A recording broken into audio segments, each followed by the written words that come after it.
Bonsoir, bienvenue pour cette émission Alliancy Inspiration, la 9e, avec notre partenaire Fujitsu. Bonsoir. Bruno Pinon avec nous pour animer et co-animer cette émission. Alors, on a décidé ce soir d'accorder une place très importante à l'enjeu de l'humain et du numérique.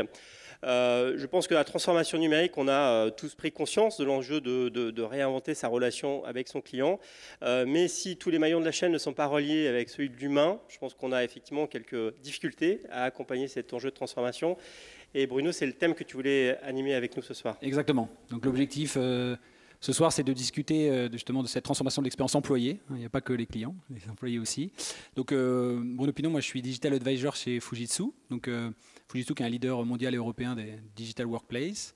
Et donc mon rôle et celui de Fujitsu, c'est d'accompagner nos clients dans la transformation de cette expérience employée au travers de 3 grands axes qui sont la consumérisation de l'expérience employée. On va y revenir par la suite. Un axe autour de la collaboration, de l'expérience en mobilité, de la transversalité dans l'entreprise, qui sont des enjeux importants. Casser les silos, c'est aussi le rôle de Digital Workplace. Et un troisième point important qui est la sécurité. Nos collaborateurs, les collaborateurs de l'entreprise en général sont dans des environnements de plus en plus ouverts. On accède à l'entreprise par ses outils personnels aussi. Et donc la sécurité est aussi un enjeu important pour l'entreprise. Alors j'ai envie d'être un peu provocant quand même ce soir, parce que le poste de travail, oui. Il n'y a rien de nouveau aujourd'hui au regard des enjeux des entreprises. Exactement, c'est exactement ça. Aujourd'hui, le monde du Digital Workplace évolue de la gestion du poste de travail vers plutôt la gestion des expériences des employés. On discute beaucoup persona avec nos clients. On a des clients industriels qui ont des gens plutôt dans des sites isolés. Comment on adresse cette typologie-là? C'est ce qu'on va aussi débattre ce soir, c'est que si le sujet il est que technologique, visiblement ça va pas très bien marcher. Exactement. Donc effectivement, il y a un enjeu de transversalité qui est quand même un enjeu clé et qui sont directement liés aux enjeux de la transformation numérique. Exactement. Les employés attendent aussi de l'entreprise une expérience similaire à celle qui est vécue dans le monde personnel, avec davantage d'immédiateté, davantage de transparence aussi de la part de l'entreprise. Alors Bruno, sans plus attendre, on va rentrer dans le vif du sujet avec des témoins qui ont accepté de jouer le jeu, de nouveau ouvrir les portes de leur entreprise, de leur expérience. Donc, on les remercie. Bruno, on y va. Bienvenue, merci de nous rejoindre. Merci. Pour parler de ce sujet de la Digital Workplace sous l'angle finalement de la façon dont elle change l'expérience collaborateur autour de 3 axes, ont accepté de jouer le jeu ce soir Frédéric Hanin, DRH de MNT, Mutuelle Nationale Territoriale. Bonsoir. Et Eric Bercovici, donc ex-DSI de Neoxam et député CTO d'une entreprise dans le secteur de la finance actuellement. Tout à fait. Tout de suite, une première question sur cette thématique finalement, expérience collaborateur et Digital Workplace. Il y a un certain nombre de points que les entreprises sont obligées de changer dans leur façon de réfléchir sur ces sujets-là. Et donc, dans votre expérience, ma question, c'est est-ce que aujourd'hui, ces programmes partent plutôt des outils et d'une entité en particulier et on essaye de les faire monter en puissance et élargir, ou est-ce que c'est d'ores et déjà des programmes à vocation transversale? Frédéric, peut-être. Alors à mon sens, elles partent encore trop souvent des outils et elles devraient faire l'objet d'une approche transversale parce que derrière cette dimension technologique, il y a une ambition qui est celle de donner accès à davantage d'informations et davantage de relations au sein de l'entreprise.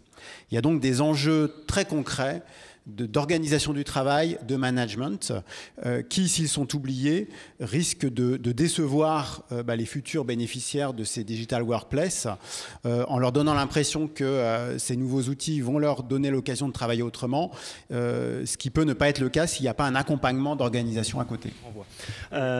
Eric, en tant que député CTO, vous partagez cette opinion? Alors, je vais vous faire une réponse qui va contenter tout le monde. Je pense que lorsqu'on veut faire un projet de Digital Workplace, un projet qui consiste à augmenter la collaboration au sein de l'entreprise, à la fois il s'agit d'une volonté d'organisation qui consiste à améliorer les outils de travail et la collaboration des employés entre eux, et à la fois il faut avoir les bons outils pour que ça réussisse. Et il est nécessaire d'avoir quand même une connaissance des technologies qui nous sont accessibles, qui sont disponibles, de tester et d'implémenter ces technologies dans l'entreprise, et ensuite, pour que l'adoption soit grande et pour que l'adoption soit transverse dans l'entreprise, c'est là un projet d'organisation. Bruno, je vois acquiescer. Oui, exactement. C'est-à-dire qu'il y a un enjeu de tester, d'apprendre, de mesurer le bénéfice de ces changements d'organisation, de ces changements d'outils aussi, pour ensuite, de manière pragmatique, avancer dans cette transformation du Digital Workplace. Bon, du coup, il y a une deuxième question qui vient assez vite aussi en tête sur ce sujet de la Digital Workplace, c'est quel ROI autour de ces grands programmes de transformation qui impactent l'employé dans le sens large et de manière pragmatique, quel facteur d'accélération aussi pour avoir des quick wins autour de ces projets.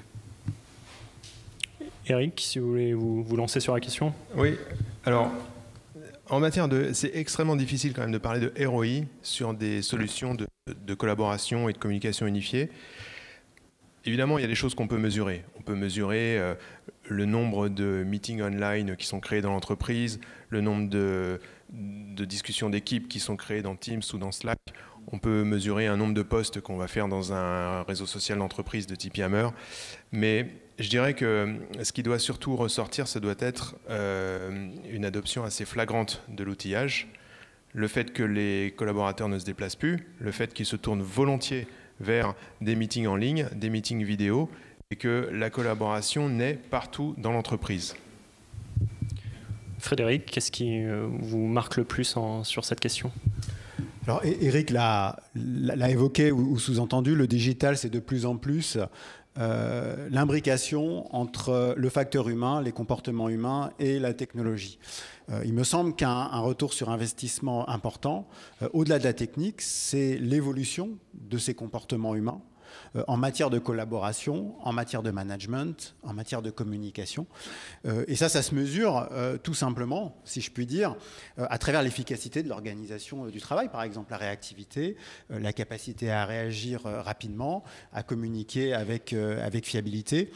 Donc je pense que la clé de ce ROI, c'est justement de ne pas faire l'impasse sur cette imbrication entre management, fonctionnement humain et technologie. Donc aller chercher du ROI sur la partie organisationnelle Tout à fait. Plus classique, surtout. Sans surprise. Tout à fait. Peut-être une autre question, parce que c'est des sujets, on l'a dit, les entreprises parlent d'expérience client, nomment des personnes pour s'occuper de l'expérience client.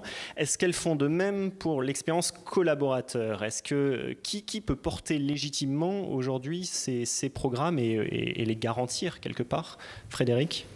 Alors, on voit que ce sont des programmes qui ont vocation à être transversaux.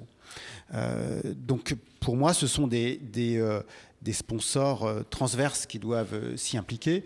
Il doit y avoir une présence de la DSI, puisque ce sont des outils technologiques qui sont mis à disposition de l'organisation, mais aussi RH, puisqu'on voit qu'il y a une dimension très fortement organisationnelle dans ces projets, et puis plus généralement managériale. Donc je fais un peu une réponse, j'ai envie de dire, de Normand, mais ce qui me paraît fondamental, c'est la cohérence du projet. C'est-à-dire de montrer que c'est un projet d'entreprise, ça n'est pas un gadget qui est apporté, entre guillemets, aux collaborateurs dans leur espace de travail. Eric, c'est porté chez vous par une personne en particulier ou par une direction en particulier ? Alors, je dirais qu'effectivement, l'adoption et la satisfaction des collaborateurs qui utilisent ces outils-là est portée par la DSI. Pourquoi ? Parce qu'aujourd'hui, une DSI, c'est plus un fournisseur d'infrastructures, c'est un fournisseur de services informatiques à destination d'un ensemble de clients. Et les collaborateurs de l'entreprise sont parmi nos clients les plus importants qu'on doit satisfaire dans les outils qu'on leur met en disposition, que ce soit leur poste de travail ou dans les outils de communication et de collaboration unifiés. Donc oui, effectivement, c'est le rôle de la DSI, entre autres, que de se soucier de la satisfaction des utilisateurs vis-à-vis de ces outils et d'être dans une démarche d'amélioration continue. Voilà, régulièrement en apporter des nouveaux, des évolutions. Je pense qu'il y a un facteur qui est très important aussi dans la qualité des outils, c'est la simplicité. Il ne faut pas de nombreux outils, il en faut des intuitifs, simples, peu nombreux, dont l'utilisation est facile, et du coup, c'est ce qui va favoriser l'adoption par le plus grand nombre. Bruno, ça renvoie vers les conseils que Exactement, c'est-à-dire l'importance du projet d'entreprise qui était évoqué, c'est-à-dire c'est pas uniquement, même si le projet est souvent mené par la DSI, c'est un projet d'entreprise.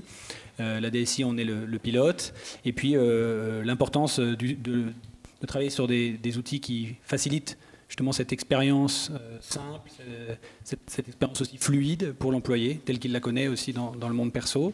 C'est un facteur aussi de valorisation de la marque employeur important. Et une autre façon de mesurer le ROI, qui est plutôt un ROI humain, hein, c'est aussi au travers des enquêtes de satisfaction employée ou qui sont faites dans les entreprises de manière régulière. C'est un élément important qu'on retrouve ensuite. Mon expérience de travail au quotidien, mes outils de travail au quotidien. Voilà. Merci. Bruno, le mot de la fin? Oui, donc comme on l'a dit, l'importance d'un projet d'entreprise, qui soit piloté par la DSI, c'est souvent le cas, mais c'est un projet d'entreprise avant tout. Et puis un deuxième conseil, c'est de mettre l'accent sur la constitution et la gestion de la connaissance dans l'entreprise, qui est vraiment un pilier de la transformation de l'expérience utilisateur aussi et de l'entreprise en général. Merci beaucoup. Merci à tous. Merci.